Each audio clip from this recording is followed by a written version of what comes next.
este proceso de formación que la Escuela de Evangelización Juan Pablo II pues ofrece a cada uno de ustedes para irnos enriqueciendo en la fe, ir solidificando la fe, ir creciendo en la gracia de Dios, ¿verdad? Y en la espiritualidad cristiana. Muy bien. Y vamos a continuar con nuestro tema del estudio del libro del Apocalipsis. Comienzo diciéndole a ustedes algo muy importante. No es el único estudio ni será el definitivo estudio, debido a que existen cualquier cantidad de estudios sobre este libro, sobre este texto maravilloso, sobre este texto revelador. Sin embargo, hoy en día, pues hay una serie de enseñanzas bastante erróneas sobre el contenido del libro del Apocalipsis. Y entonces, de arranque, habría que decir lo siguiente. Vamos a hacer el primer cambio de diapositiva. Vamos a preguntarnos lo siguiente. Para nosotros, los cristianos de la actualidad, ¿tiene algún valor este libro?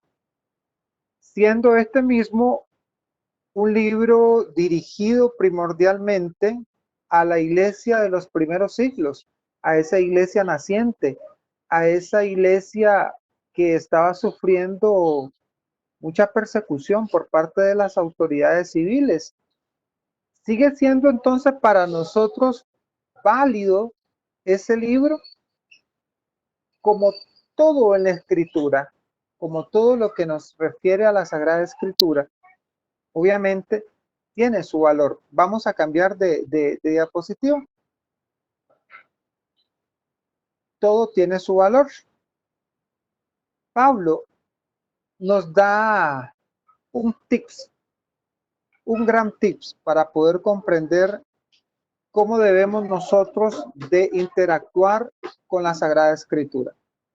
Dice Pablo que toda escritura es inspirada por Dios, útil para enseñar, para redarguir, para corregir, para instruir en justicia, a fin de que el hombre de Dios sea perfecto, enteramente preparado para toda buena obra. Ese pasaje lo vamos a encontrar en 2 de Timoteo, capítulo 3, versículos del 16 al 17. Nos sirve para instruirnos. Nos sirve porque la palabra de Dios es palabra de vida eterna. La palabra de Dios nos ayuda en los momentos en que nosotros necesitamos entrar en una relación personal con Dios.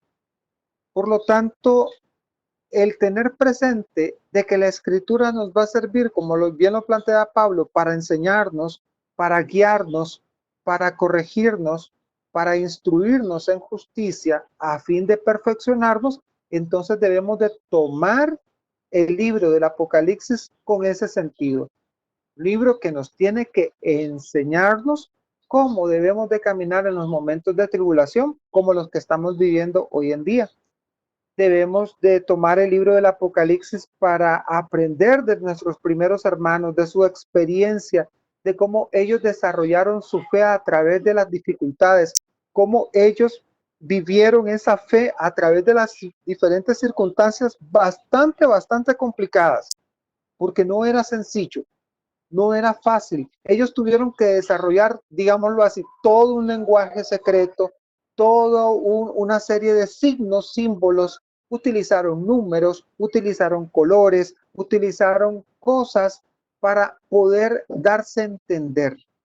Entonces, el escritor sagrado del libro del Apocalipsis usa estas herramientas porque recordemos que lo habíamos dicho la vez anterior, dirige este libro a personas que conocen, que viven cierta comunión entre sí, a personas que definitivamente, si yo le ponía un simbolito del pescadito, sabía qué significaba. Si yo hablaba de la Babilonia, sabía qué significaba. Como bien tenemos el ejemplo de Pedro, el ejemplo de Pedro es muy indicativo cuando dice, os saludo desde la Babilonia. Entonces, Todos nosotros cristianos sabíamos a qué nos estaba refiriendo Pedro. Pedro estaba hablando de la Roma imperial. Continuamos. Vamos a la siguiente diapositiva. Entonces, para entenderlo, vamos a tener que agarrar el libro del Apocalipsis y lo vamos a tener que distribuir en 4 partes. Vamos a tenerlo que distribuir en 4 partes, ¿verdad? Vamos a regresarnos, Ale, por favor, ahí. Vamos a tener que distribuir este libro en 4 partes y luego lo vamos a tener que volver a distribuir en otras partes. ¿Por qué razón? Porque hay momentos distintos en los cuales el escritor sagrado nos ubica. Vamos a ver, lo primero que vamos a analizar es la introducción y las cartas a las iglesias. Eso lo vamos a encontrar en Apocalipsis capítulo del 1 al 3. Luego tendremos que por fuerza detenernos y ver el Cordero, los 7 sellos y las 7 trompetas, ¿verdad? Cuando ya pasemos a ese punto, vamos a estudiar lo que significa el Apocalipsis y los septenarios, las 7 copas, los 7 sellos, las 7 trompetas. Otro tercer momento será el dragón y el combate, que lo vamos a encontrar en Apocalipsis 12 al 20. ¿A qué se refiere esto? Al momento de la lucha, al momento de quiénes son los que perseveran, quiénes son los que van a estar ahí. Y un cuarto momento a los que se nos ha sido prometida la nueva Jerusalén, la Jerusalén celestial, aquellos que han vivido según los mandatos de Dios y que van a habitar en esa nueva Jerusalén. Continuamos.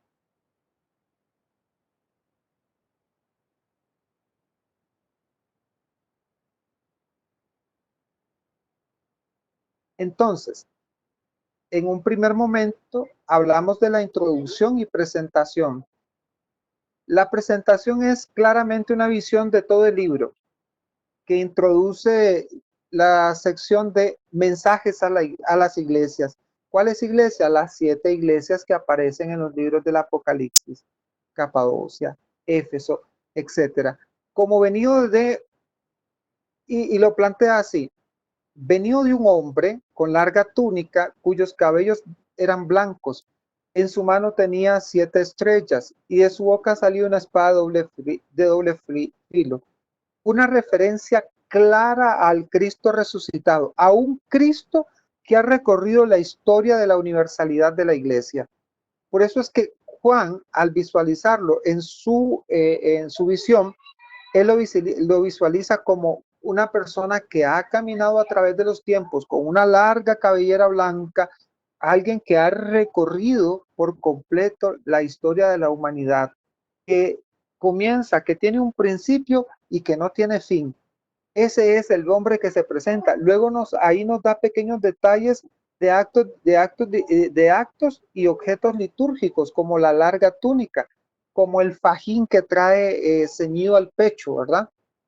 Entonces, también dice que el mensaje de las iglesias es una serie de evaluaciones, buenas y malas, a 7 comunidades que terminan con un reto.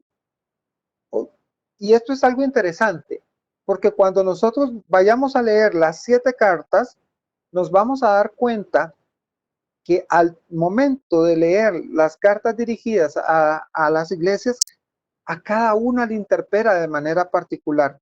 A cada una de ellas es dirigido un mensaje específico y ese mensaje lleva así como una evaluación. Es algo así como hacer un FODA. ¿Cuáles fueron tus fortalezas? ¿Cuáles son tus debilidades?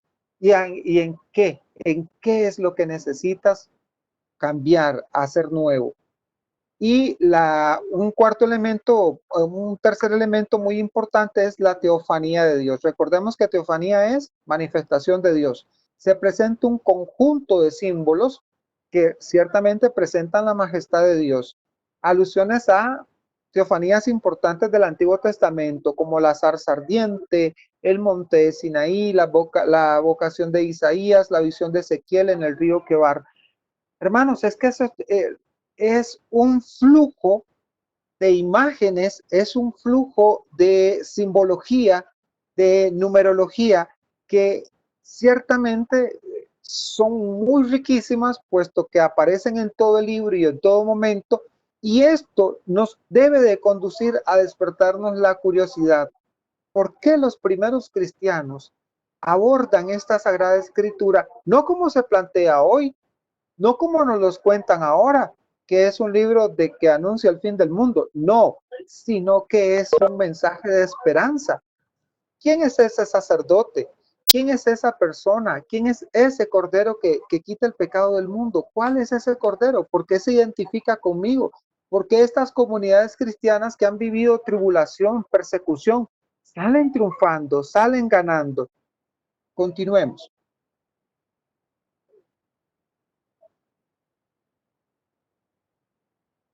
Entonces, el cordero del Apocalipsis 5 dice que nos representa en contraste, pero en una comunidad con la sección anterior, la humildad y poder del cordero.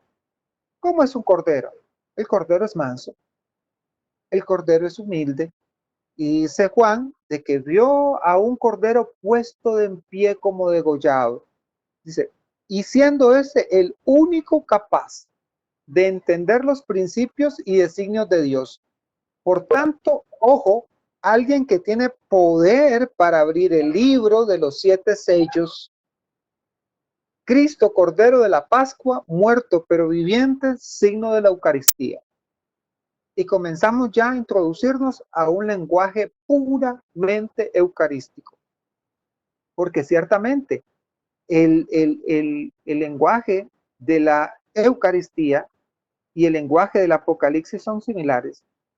Es un banquete, es una cena donde está la palabra de Dios, donde hay un sacrificio, donde está la Virgen, donde están los ángeles. Es un lenguaje plenamente litúrgico, donde tenemos objetos sagrados, donde tenemos vestimentas sagradas, donde tenemos adoración, tenemos alabanza, tenemos arrepentimiento, tenemos un acto de contrición que precisamente lo acabamos de ver en las cartas que a las 7 cartas que dirige el visionario, porque es allí como un decir, bueno, en estos puntos estoy mal y en estos puntos puedo mejorar. Entonces, es todo un océano de figuras, es todo un océano de un lenguaje riquísimo al cual nosotros como cristianos no estamos exentos de no conocer. Todo lo contrario, si nosotros somos asiduos a la lectura de la palabra de Dios, somos fieles entendedores de lo que el autor sagrado del Apocalipsis nos quiso decir, nos quiso enseñar. Y hoy en día tenemos la dificultad enorme de interpretaciones muy superficiales, muy literales, que definitivamente complican el verdadero contexto de el Apocalipsis. Ejemplo, las 7 trompetas, dice, con la apertura del 7º sello comienza a desarrollarse un nuevo simbolismo numérico de catástrofes anunciadas por 7 trompetas y el surgimiento de una primera bestia que guerrea con 2 testigos. Entonces es ahí, hermanos, donde nosotros vamos a empezar a ver figuras diferentes. Ahí es donde encontramos así como, y vi en el cielo unos ángeles que tenían muchos ojos y tenían coronas, y vi cosas de 7 estrellas y cosas así. Y entonces ese lenguaje se nos complica a nosotros. ¿Cómo entender eso? Bien, todas las pautas y toda la revelación está dentro de la misma escritura. También vamos a encontrar a la mujer vestida de sol. La historia, la historia nuestra comienza con una mujer vencida por el demonio y con una promesa. Ojo, me detengo aquí. Es que, como recuerden que el Apocalipsis está montado en un pacto. Es que este libro no está fuera del pacto. Si lo sacamos del pacto, entonces definitivamente, hermanos, apague y vámonos, porque no estamos hablando de la escritura. Estamos hablando de cualquier cosa. Y en el libro del Génesis, en el capítulo 3, versículo 15, vamos a encontrar cuando la mujer cae en pecado. La mujer es vencida por la serpiente porque acepta la tentación, cae en la tentación, come del fruto prohibido y come del fruto y entra a la muerte. Entonces es ahí en ese momento en que el primer pacto, la primera alianza se rompe, pero a continuación viene una promesa al cual nosotros llamamos protoevangelio, que significa primer anuncio del Mesías, y ese anuncio lo hace el mismo Dios. Y en ese anuncio vuelve a colocar en el plano inicial, a como él lo había pensado, como Dios lo había pensado, a otra mujer. Y le dice a la serpiente: enemistad pondré entre ti y la mujer, enemistad pondré entre su descendencia y ella te va a aplastar la cabeza y tú le pisarás el calcañar. Ay, hermanos, es impresionante porque en el capítulo 12 específicamente, vemos nuevamente a la mujer, pero ya esta mujer es diferente, ya viene con otra mentalidad, ya esta mujer es totalmente distinta, esta mujer es triunfante. También en lenguaje teológico a esta mujer se le ha denominado la iglesia. Entonces, dentro de las diferentes corrientes de pensamiento, cuando hablamos en Apocalipsis capítulo 12, hablamos de la mujer como iglesia, pero también hablamos de la mujer como María, ¿verdad? Muy bien. Este capítulo también nos habla del dragón y las bestias, y después de un cambio en el hilo de la historia se narra el surgimiento del dragón que combate con una mujer que da a luz un niño. Y después el dragón convoca a dos bestias que lo reciben. Fíjense, hermanos, que a mí me fascina la parte del capítulo 12, versículo 25 en adelante, porque es impresionante lo que dice. Dice así, voy a parafrasearlo, obviamente. Dice de la siguiente manera: la mujer, el dragón quiere atacar a la mujer y el dragón vomita en contra de la mujer para arrastrarla con su vómito. Entonces dice la Sagrada Escritura que la tierra abrió su boca y se tragó el vómito del dragón, y a la mujer le fueron dadas las dos alas enormes del águila y fue llevada al desierto, al lugar del encuentro con Dios. Ojo, hermanos, la tierra sale en defensa de la mujer. Dios le concede a la mujer las dos alas grandes como las de águila y va al encuentro con Dios. Pero la historia no acaba ahí. Ahí viene la parte de la batalla, cuando dice que al ver el dragón que no podía hacer nada en contra de la mujer, entonces este dragón se fue a hacerle la guerra a los hijos de la mujer. Ojo, la mujer tiene una descendencia y el dragón ataca a esa descendencia, y esa descendencia que es atacada, adivinen qué dice la Sagrada Escritura. La Escritura dice: los hijos de esa mujer son los que cumplen los preceptos y los mandamientos de Dios. Hermanos, y cuando yo escucho esa frase y yo la pongo en el contexto de la Eucaristía, cuando el sacerdote toma el pan y dice: tomen y coman todos de él porque este es mi cuerpo. Toma el vino y dice: tomen y beban todos de él porque esta es mi sangre. Cuando escucho las palabras: hagan esto en memoria mía, los hijos de la mujer son los que cumplen los preceptos. Los hijos de la mujer somos nosotros los cristianos. También entran los vencedores en otro capítulo, entran en escena los que serán vencedores del dragón y las bestias, nosotros, los hijos de la mujer, aunque en esta parte no se indica aún que los venzan, sí se indica que están de parte del Cordero y que de hecho este los dirige dispuesto a vencer. Nosotros, hermanos, en la victoria estaremos conducidos por el Cordero, por el Señor de señores, por nuestro Salvador. Él es el que nos va a conducir en la batalla. Continuamos y hacemos cambio. Muy bien. Viendo estos elementos importantes así de manera muy general, para que ya en el próximo tema que vamos a dar, que es cuando entremos a la parte más importante, porque ya vamos a ver los diferentes tipos de manifestaciones que se dan. Por ejemplo, vamos a estudiar las 7 trompetas, las 7 copas, los 7 sellos, las cartas a las iglesias.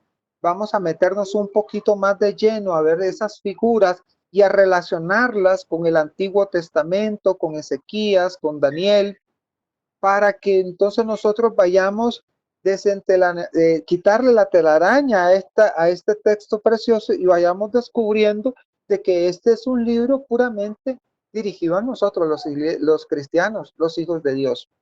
Entonces, pero sí me parece importante de que sepamos de que hay diversos estudios y diversas tendencias que dirigen en la actualidad, digamos, tendencias de pensamiento y de filosofía que hablan de este libro.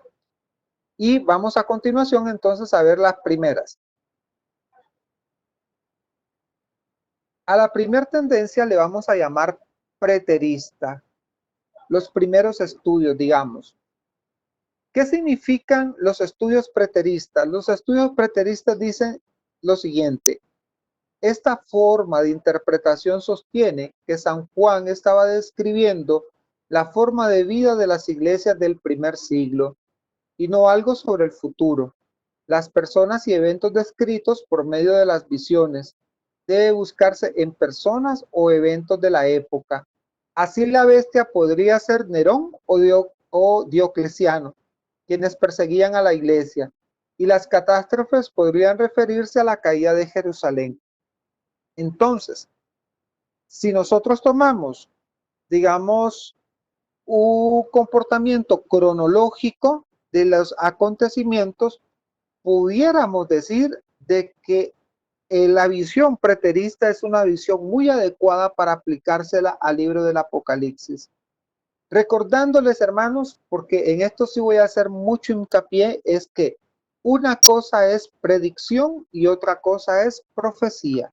Recordemos que la predicción es la que nos habla del futuro, de la que nos habla de lo que va a suceder en el futuro. Y la profecía son de acontecimientos que nos dice la definición más pequeña es que es mensajes de Dios para su pueblo, con un objetivo, que ese pueblo cambie para que la profecía no se cumpla. Y recordarles, hermanos, el ejemplo de Nínive. Recordarles cómo el profeta anuncia la destrucción de Nínive y qué sucede. Todo el pueblo cambia, todo el pueblo se arrepiente y qué sucede. Gracias a Dios no se destruye la ciudad, por lo tanto la ciudad continúa en pie, la ciudad sale adelante. Entonces, podemos ver que esta visión preterista, pudiéramos decir, es una visión muy adecuada a la doctrina de la iglesia, pero también tiene una visión de que de verdad nos hace ver el libro del Apocalipsis como un libro de acontecimientos que ya sucedieron, ¿verdad? Muy bien, continuamos.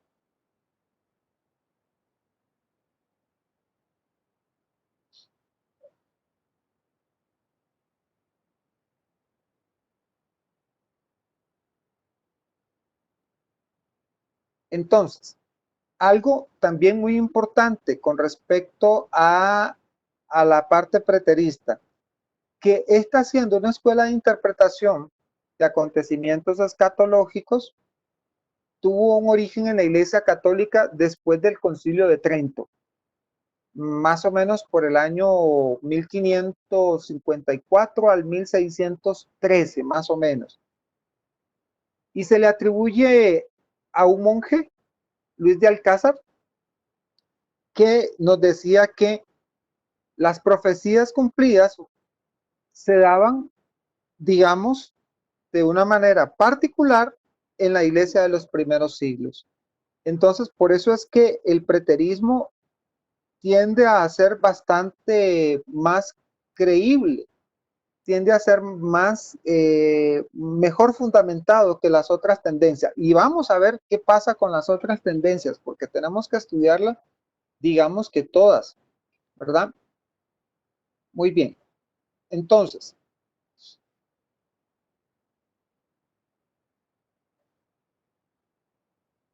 Denme un segundito que se me... Vamos aquí. Hay dos tipos de preterismo, que es el preterismo total, que refiere a lo siguiente. Los preteristas creen que el día del Señor se llevó a cabo en los años 68 y 70 después de Cristo. Ojo, hermanos, ustedes recuerdan que en las diferentes cartas de Pablo, Pablo dice, ya viene la hora, ya se acerca la hora. Juan utiliza ese mismo lenguaje, Pedro utiliza ese mismo lenguaje. Hermanos, es porque ya ellos daban por un hecho que la segunda venida se daba y que el reino de Dios iba a estar instaurado.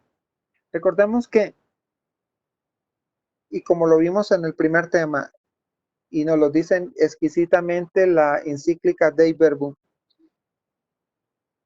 el caminar de la Sagrada Escritura nos da a nosotros pautas, nos da pautas para que nosotros podamos ir interpretando mejor. Las herramientas hermenéuticas, filológicas que hay hoy no existían hace mucho tiempo. Las herramientas que tenemos nosotros el día de hoy podemos interpretar mejor que hace unos siglos atrás. Sin embargo, hoy tenemos buenas herramientas, pero hemos interpretado muchas cosas, digamos, a nuestro antojo y a conveniencia. El preterismo total hablaba de que Cristo ya había venido por el año 70, más o menos. Con la conquista romana de Israel, el milenio realmente fue un periodo de 40 años, que sucedió entre los años 30 y 70. La tierra durará para siempre y no habrá ningún juicio venidero, puesto que ya no hay ninguna profecía que deba cumplirse. Nosotros haremos una transición del tiempo a la eternidad en un día que el Señor escoja. O sea, como ya el Señor vino, simplemente va a ser un cambio así como pluf, como un chasquido de dedos, algo así como los que vieron la película de Avengers, el chasquido de Thanos, algo así, ni más ni menos. Sin embargo, pues no es correcto pensarlo de esa manera. Vamos a ver, voy a ponerles un ejemplo de la escritura que es muy precioso y que a mí siempre me encanta. Cuando el Señor va con la cruz, se encuentra con las mujeres de Jerusalén. Y ahí se da una profecía.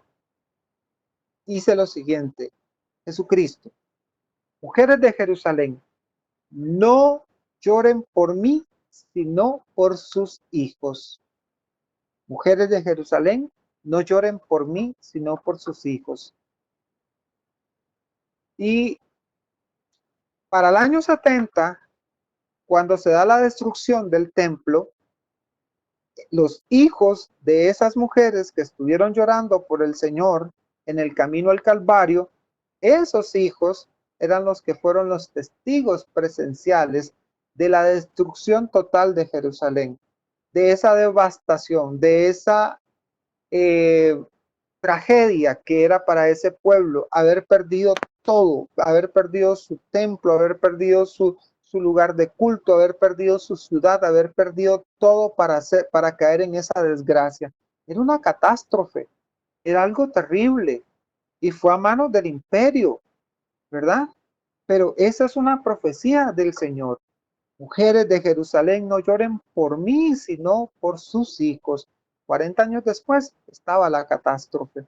40 años después estaba la situación. Y si sacamos cuenta, Jesús murió a los 33 años y si le sumamos 40, entonces andaría por el año 68, 70, 72, que más o menos es los años en que se calcula la destrucción del segundo templo de Jerusalén. Tenemos el preterismo parcial que nos habla de que sostiene un preterismo que creen que las profecías de Daniel, Mateo 24 y Apocalipsis, que precisamente esto que les acabo de comentar de mujeres de Jerusalén, no lloren por mí, es de la tendencia del preterismo parcial, que creen que Daniel 24 y Apocalipsis tienen esa relación intrínseca entre los dos y que concuerdan muy, digamos así, al anillo al dedo con ciertos acontecimientos históricos que ocurrieron en esa época. Y nos habla de que ya se han cumplido fue a más tardar en el primer siglo después de Cristo. Según el preterismo parcial, los pasajes que describen la tribulación y el anticristo en realidad se están refiriendo a la destrucción de Jerusalén en el año 70 y al emperador romano Tito.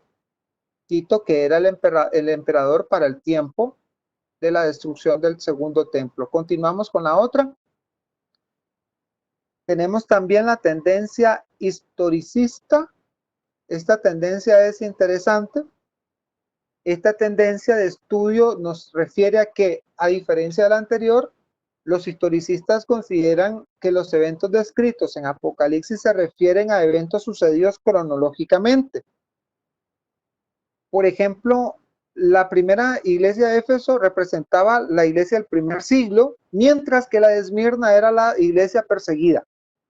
Y ciertamente nosotros vemos que los dos obispos de Esmirna, si los revisamos en documentos históricos, fueron asesinados, ¿verdad? Fueron llevados al circo romano y allí fueron ejecutados, ¿verdad? Por los romanos. Entre esos tenemos a San Ignacio de Antioquía, que era obispo en Esmirna, y que él pues hacía referencia a estas persecuciones y que él tiene una frase famosísima que dice que allí donde está el obispo está la iglesia católica, está la comunidad, está Cristo resucitado. También nos habla de que la principal desventaja es que es imposible acomodar perfectamente los eventos apocalípticos en la historia de la iglesia.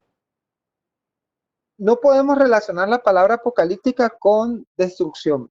Tenemos que relacionar la palabra apocalíptica con revelación, con descubrimiento, con algo que no conocíamos, pero que ahora conocemos.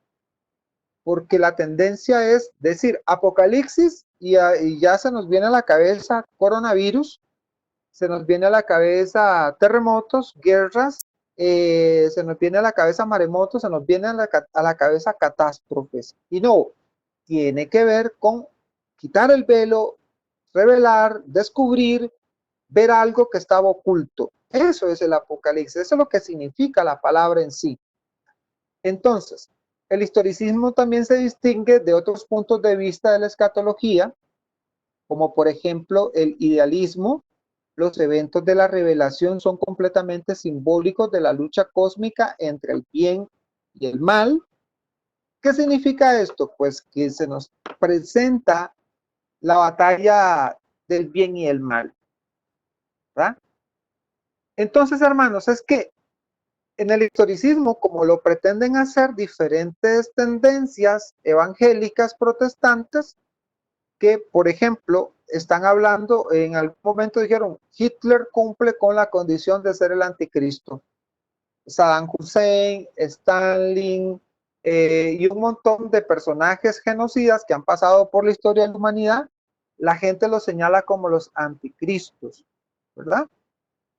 Y la verdad, no pegan, no pegan, porque recordemos que esta tendencia nos hace presentar esa visión cósmica de que siempre ha habido personas en los diferentes momentos de la historia que son malitas, ¿verdad? Son malitas, como por ejemplo siempre ha habido en la historia personas que se distinguen por buscar la paz, por buscar el bienestar de todas las personas. Continuamos.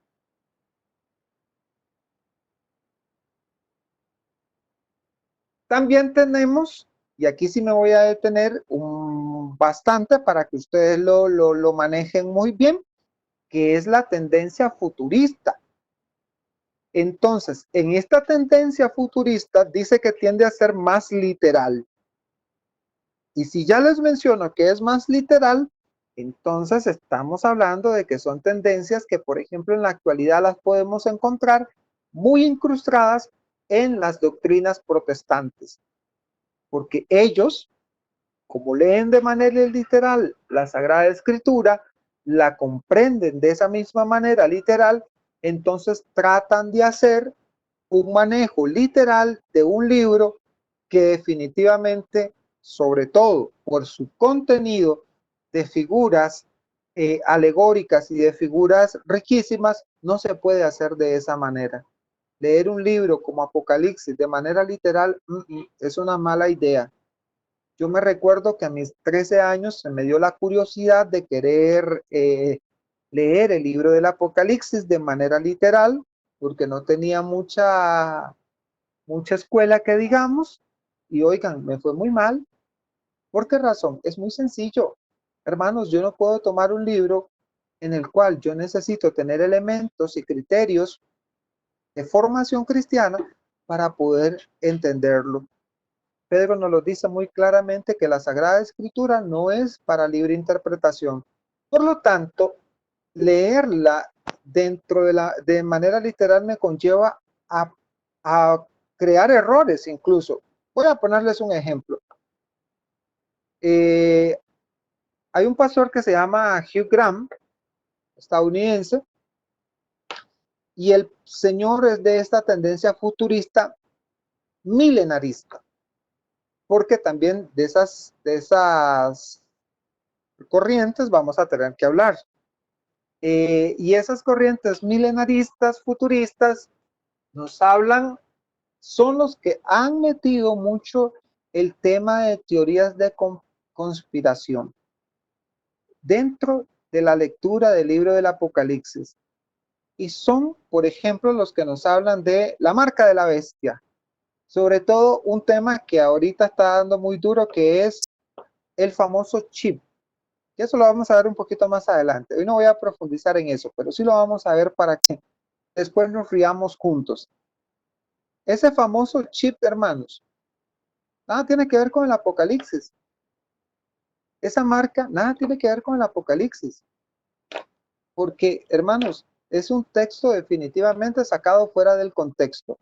Y como lo habíamos dicho en el punto anterior, hacer calzar a la fuerza ciertas manifestaciones que están dentro del Apocalipsis no es la mejor manera de hacer una interpretación correcta del libro.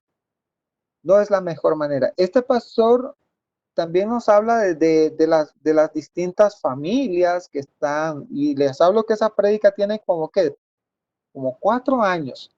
Se llama Los Cuatro Jinetes del Apocalipsis.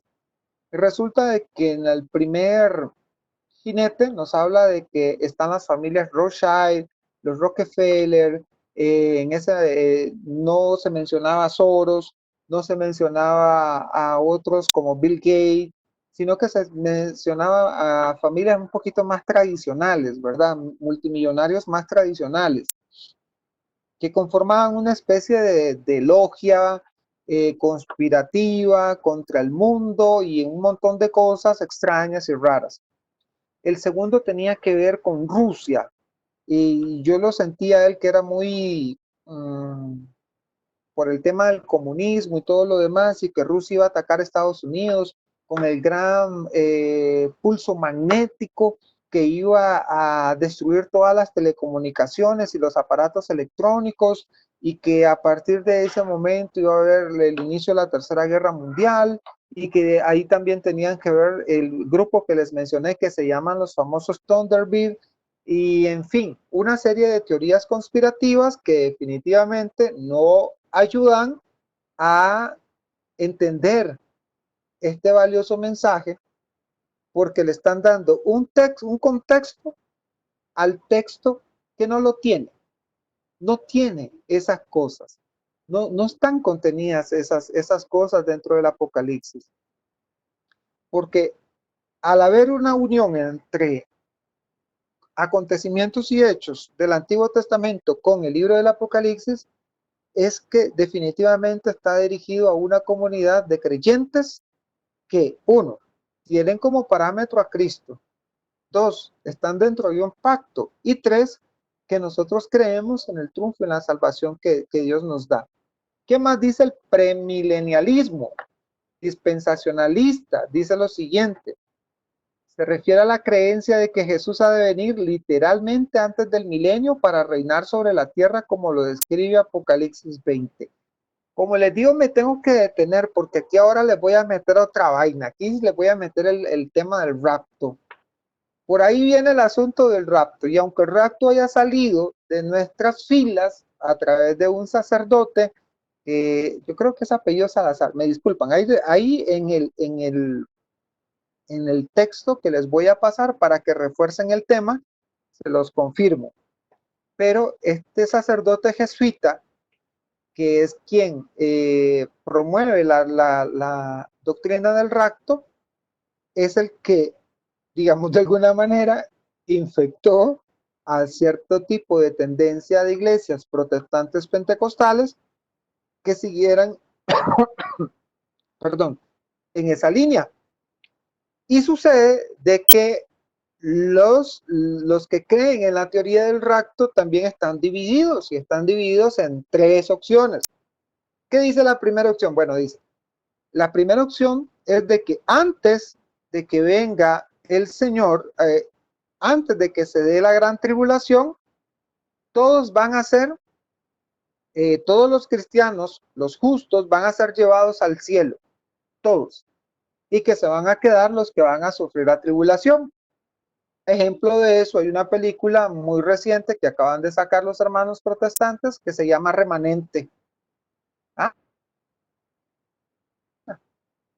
Luego hay otra que habla de que en el momento de la gran tribulación, en el momento del problema, que se estén viviendo las catástrofes, las guerras, de que esté todo el planeta revuelto, en ese momento son sustraídos los buenos cristianos y se quedan solo los que tengan que sufrir. Y una tercera tendencia que es que todos vamos a pasar por la tribulación, tanto buenos y malos, y que una vez que acabe la tribulación, los que tengan que ir al cielo van a ir al cielo y los que no, no. Entonces, esas tres tendencias existen y se da dentro de esta línea de futurista, y es ahí donde ellos también hacen toda una doctrina de que el fin del mundo viene. También, por ejemplo, el dispensacionalismo se refiere a la creencia de que Dios ha usado diferentes maneras a lo largo de la historia por medio de los cuales ha juzgado a la humanidad, llamadas dispensaciones.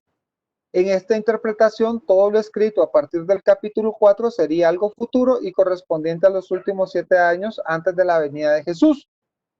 Entonces, por ejemplo, las catástrofes más sonadas en la humanidad son parte de la gran tribulación, son parte de los grandes desastres, son parte del castigo, porque estamos viviendo el milenio.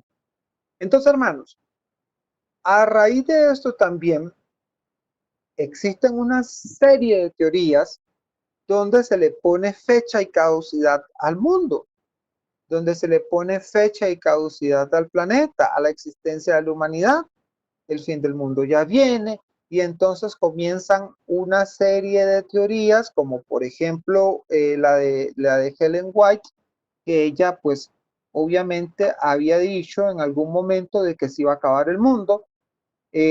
Luego la señora desistió de estar haciendo números, pero continuó Charles T. Russell, que es el fundador de los Testigos de Jehová, y él sí se dio a la tarea en anunciar en diferentes ocasiones en que ya Cristo venía y que se acercaba a la segunda venida del Señor, que ya Cristo iba a estar con nosotros y que definitivamente. Y entonces resulta que para el 76 hizo una y luego en el 78. Luego el Gran Consejo de los Testigos de Jehová decidieron mantener un poquito de silencio, pero luego volvieron a continuar haciendo números y así, y así, y así sucesivamente hasta nuestra época, ¿verdad?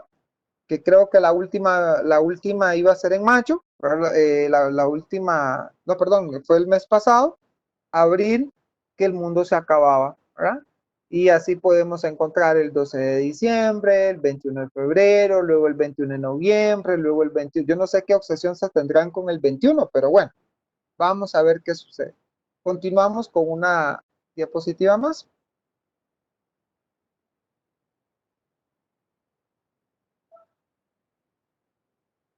Luego viene el dispensacionalismo, que también, ahí el idealismo.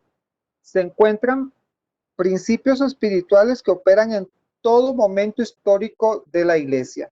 Así la bestia no sería más que representante de los gobiernos dictatoriales que están contra la iglesia y la persiguen en el milenio. Podría simbolizar el gobierno espiritual de la iglesia sobre el mal. Esta escuela evita precisar el cumplimiento de los eventos y más describe la lucha entre el poder del enemigo como el reino de Dios que vence. Es un poco también de las tendencias que nosotros vemos, ¿verdad? Vamos a ver, ¿cómo tenemos nosotros los cristianos que ver los acontecimientos de hoy? La pandemia, las persecuciones que se han dado en diferentes lugares. Nosotros lo tenemos que ver con una visión escatológica, pero con una mirada no puesta en que el mundo se va a acabar. No, hermanos. Es más, retomando las palabras de Jesús, nadie sabe ni el día ni la hora. Nosotros tenemos que pedirle a Dios que nos dé discernimiento para entender los signos de los tiempos. Y si ustedes me preguntan de manera particular, yo les puedo decir lo siguiente, es mi opinión particular, eso se lo dejo muy claro, mi opinión particular. Estos acontecimientos que hoy vivimos son parte de los signos de los tiempos. Son parte de los signos de los tiempos. Esta, como bien lo dice, y me encanta mucho que en ese comercial que pasa Teletica cuando dice al final, y tal vez este virus es la voz de Dios, invitándonos a nosotros a la conversión. Es que no podemos, como se lo escuché a alguien decir, no podemos volver a la normalidad, porque si volvemos a la normalidad, volvemos al mismo mal que ha generado mucho mal dentro de la humanidad. O sea, no podemos volver siendo los mismos egocéntricos, los mismos egoístas, los mismos indiferentes. No podemos, hermanos. Y todavía dentro de nuestra fe y nuestro caminar nosotros vemos egoísmo y vemos indiferencia. Pues eso es lo que tiene que cambiar. O sea, no vemos acciones, por ejemplo, de parte de los cristianos. Estamos ayunando para que de verdad Dios se manifieste y nuestros gobernantes tomen la decisión de abrir los templos y podamos ir a adorar libremente al Señor. Estamos ayunando, hemos ayunado. Hemos hecho una campaña seria de oración, de ayuno, en favor de que nuestros templos se abran. Estos son signos de los tiempos, hermanos. Hoy nosotros estamos viviendo la dificultad de no poder asistir a misa, a estar con el Señor. Pero hay otros hermanos que desde hace mucho tiempo han sufrido bombazos por proclamar el nombre de Cristo y han muerto. Y adivinen qué pasa el domingo siguiente. Ahí está la gente en misa. Ahí está la gente celebrando. Ahí está la gente proclamando a Cristo nuestro Señor. El libro del Apocalipsis nos ubica en eso, que nosotros tenemos que caminar en la esperanza, tenemos que caminar atentos a los designios de Dios, atento a los signos de los tiempos. Y estamos dentro de ese proceso, dentro de los signos de los tiempos. El Señor lo dijo claramente, van a haber guerras, van a haber terremotos, va a haber de todo. Todo eso va a pasar, hermanos contra hermanos se van a poner en contra, uno con otro, pero todavía no es el fin. Pero todavía no es el fin. El idealismo, como decía, trata a los diferentes personajes históricos como los, no, es que digamos, Hitler definitivamente tenía que haber sido el anticristo, ¿verdad? O sea, claro, es que fue un hombre perverso, mató a cientos de miles de millones de personas. O sea, increíble. Idi Amin, wow, otro hombre perverso de nuestras épocas. Y así sucesivamente nos vamos a encontrar manifestaciones del mal dentro de la historia. Y así sucesivamente nos vamos a encontrar terremotos definitivamente que han hecho muchísimo daño. Vean, hermanos, yo siempre les digo a los compañeros, si hay eventos naturales que pasaron muy intensamente en otros años, no va a tener el mismo efecto que lo cause hoy.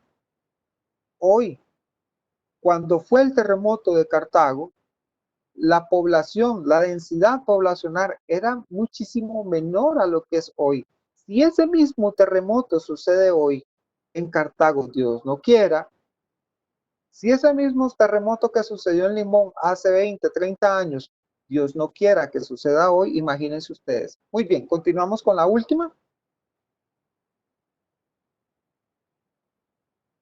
El milenialismo entiende el milenio desde la ascensión de Jesús en gloria a la diestra del Padre hasta la segunda venida. Mientras tanto, reina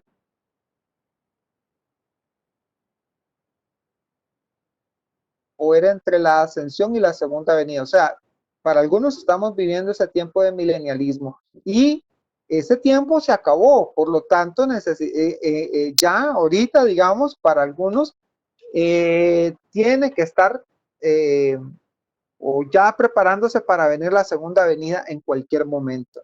A eso se refieren las tendencias milenialistas. Otros dicen, no, ya va comenzando esa tendencia. Ya apenas está iniciando el nuevo milenio y a partir de ese nuevo milenio es que definitivamente va a venir el juicio final. Continuamos con la última. Y se acuerdan que les hice mención que los apóstoles hablaban de la venida ya, de que ya el Señor ya estaba con nosotros, que estaba pronto por venir y que teníamos que esperarlo ya.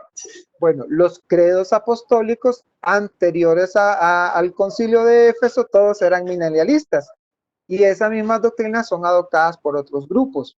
Dice que Israel es dejado sin porvenir nacional en contra de la escritura y quedan anuladas las profecías. No habrá ningún milenio literal en la tierra del reino de Cristo, sino que es el reino eterno. Y entonces es ahí en Éfeso que se hace esa exclusión porque no era correcta la interpretación de estos tiempos. San Agustín, Lutero, Calvino, todas esas personas fueron amilenialistas. Entonces, hermanos, teniendo este bosquejo de cuáles son las tendencias y la estructura que el libro del Apocalipsis tiene, vamos a meternos ya de lleno la próxima semana, si Dios nos los permite y nos da vida, vamos a meternos ya a las curiosidades del libro del Apocalipsis. Vamos a empezar a estudiar los septenuarios del Apocalipsis, las copas, los sellos, las trompetas, para luego entrar a la parte litúrgica del Apocalipsis y posteriormente ir profundizando un poquito más de cómo va a ser la segunda venida y cómo se van a dar ciertos eventos que en el libro del Apocalipsis están ahí plasmados. Por mi parte, hermanos, muchísimas gracias por su atención.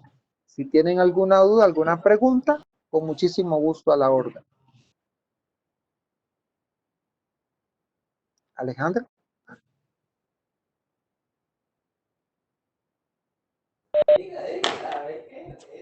Tienen el micrófono abierto en caso de que quisieran hacer alguna pregunta, hermano.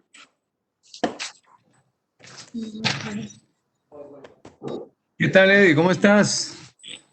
Hola, hola, ¿todo bien?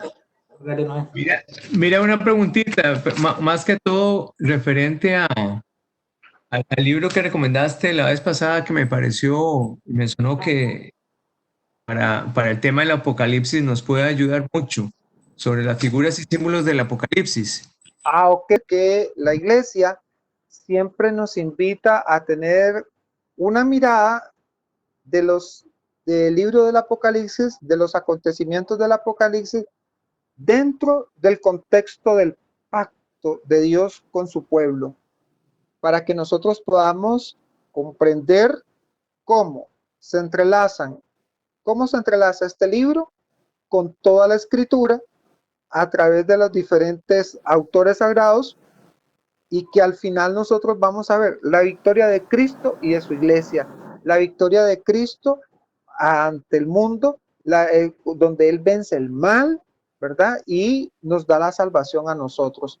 Y que las diferentes tendencias que nosotros podemos encontrar plasmadas también durante el transcurso de la historia, no determinan, digamos, no determinan que sean absolutas, sino que más bien nos ayudan a nosotros a comprender un poquito mejor los acontecimientos del Apocalipsis. Por eso es que la iglesia trata de tener una línea preterista para poder mantener el libro dentro de lo que es el pacto, ¿verdad? Hermanos, de verdad invitarlos para el próximo martes a esta hora, a esta misma hora, por estos mismos medios, porque vamos ya a meternos de lleno en esas figuras curiosas. Vamos a estar viendo, como les decía anteriormente, los 7 sellos, las 7 copas y las 7 iglesias, todo ese lenguaje sectenario que vamos a encontrar dentro del Apocalipsis, que van a despertarnos definitivamente mucho la curiosidad para entender y comprender mejor un libro riquísimo en figuras, en numerología, en simbología, en colores, en liturgia, que definitivamente sabremos quién tiene la victoria al final.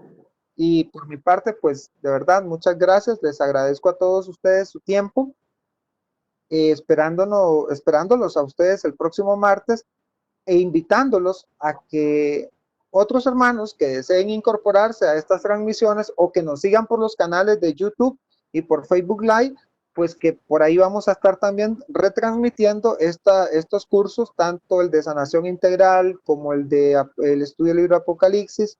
También vamos a tener el de Cristología el próximo jueves, Mariología los sábados. Y lo importante es que ustedes se puedan suscribir ahí dándole en YouTube, en la campanita y seguirnos por Facebook Live. Por mi parte, pues agradecerle una vez más el tiempo y deseándoles a ustedes una buena semana. Que Dios los bendiga a todos.